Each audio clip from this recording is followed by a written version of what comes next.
முபஸ்மிலன் முஹம்திலன் முசல்லியன் முசல்லிமா. வாரம் ஒரு சிந்தனை. சிந்தனை எண் 36. அபு அலி அல் ஹஸ்ஸானி அவர்கள் கூறுகின்றார்கள், அபுல் ஃபத்ஹ் நஸ்ர் இப்னுல் ஹசன் அஸ்-சிக்தி அஸ்-சமர்கந்தி அவர்கள் எங்களுக்கு அறிவித்தார்கள், ஹிஜ்ரி 464 வருடம் வெலன்சியாவை சேர்ந்த ஒருவர் எங்களிடம் வந்தபோது அவர் கூறினார், அதாவது நான் சமர்கந்தில் இருக்கின்ற போது அங்கே சிலகால மழை இல்லாமல் பெரும் வறட்சி ஏற்பட்டிருந்தது. அப்போது அங்கே உள்ள மக்கள் பல தடவைகள் அல்லாஹ்விடம் மழை வேண்டி பிரார்த்தித்த போதும் மழை பொழியவில்லை. அப்போது சாலிஹான ஒரு மனிதர் சமர்கந்தின் நீதிபதியிடம் வந்து, என்னிடம் ஒரு அபிப்பிராயம் இருக்கிறது, நீங்கள் விரும்பினால் அதை செய்யலாம். அவ்வாறு செய்தால் ஒரு வேளை அல்லாஹ் சுப்ஹானஹு வ தஆலா நாயன் மலையை பொழியச் செய்வான் என்று கூறினார். அதை கேட்ட நீதிபதி, உங்களுடைய அபிப்பிராயம் என்ன என்று சொல்லுங்கள் என கேட்டார். அப்போது அந்த சாலிஹான மனிதர் கூறினார், நீங்கள் உட்பட ஊர் மக்கள் அனைவரும் அல் இமாம் புகாரி ரஹ்மத்துல்லாஹி அலைஹி அன்னவர்கள் அடங்க பெற்றிருக்கும் ஊருக்கு சென்று அன்னவர்களுடைய ரவுலாவை தரிசிக்க வேண்டும்.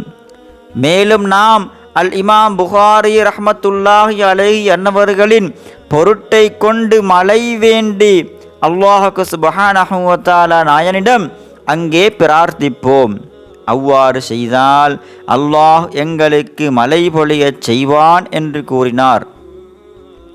சமர்கந்தின் நீதிபதியும் அதை ஏற்றுக்கொண்டு ஊர் மக்களோடு அல் இமாம் புகாரி ரஹ்மத்துல்லாஹி அலைஹி அன்னவர்களின் ரவுலா இருக்கும் ஊருக்கு சென்றார்கள். அங்கே சென்ற சமர்கந்தின் நீதிபதி அல் இமாம் புகாரி ரஹ்மத்துல்லாஹி அலைஹி அன்னவர்களின் பொருட்டை கொண்டு மக்களுக்காக மழை வேண்டி அல்லாஹ் சுப்ஹானஹு வ தஆலா நாயனிடம் பிரார்த்தனை செய்தார். மேலும் அந்த மக்களும் அல் இமாம் புகாரி ரஹ்மத்துல்லாஹி அலைஹி அன்னவர்களின் ரவுலாவில் கண்ணீர் விட்டு அழுது அன்னவர்களின் பொருட்டை கொண்டு அல்லாஹ் சுப்ஹானஹு வ தஆலா நாயனிடம் மழை வேண்டி மன்றாடினார்கள். அப்பொழுது அக்கணமே அல்லாஹ் சுப்ஹானஹு வ தஆலா நாயன் வானத்திலிருந்து மழையை பொழியச் செய்தான்.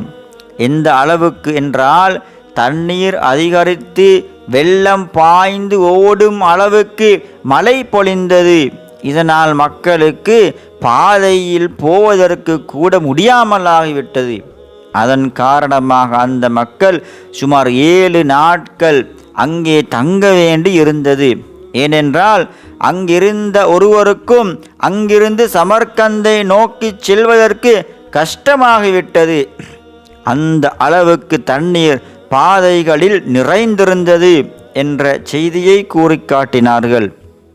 எனவே கண்ணியமான சகோதரர்களே, இப்படியாக அல்லாஹ் சுப்ஹானஹு வ தஆலா நாயன் அல் இமாம் புகாரி ரஹ்மத்துல்லாஹி அலைஹி அன்னவர்களின் பொருட்டை கொண்டு கேட்கப்படும் பிரார்த்தனையிற்கு கபூலியத்தை வைத்துள்ளான்.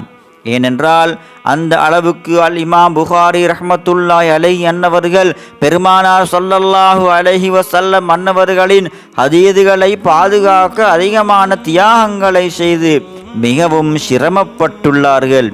எனவே நாமும் எமது துஆக்கள் கபூல் செய்யப்பட்டு எங்களுடைய தேவைகள் நிறைவேற, கஷ்டங்கள் துன்பங்கள் துயரங்கள் நீங்கி சந்தோஷம் ஏற்படுவதற்கு அல் இமாம் புகாரி ரஹ்மத்துல்லாஹி அலைஹி அன்னவர்களின் பொருட்டை கொண்டு அல்லாஹ் சுப்ஹானஹு வ தஆலா நாயனிடம் பிரார்த்தனை செய்வோமாக. வஸ்ஸலாமு அலைக்கும் வ ரஹ்மத்துல்லாஹி தஆலா வ பரகாத்துஹு.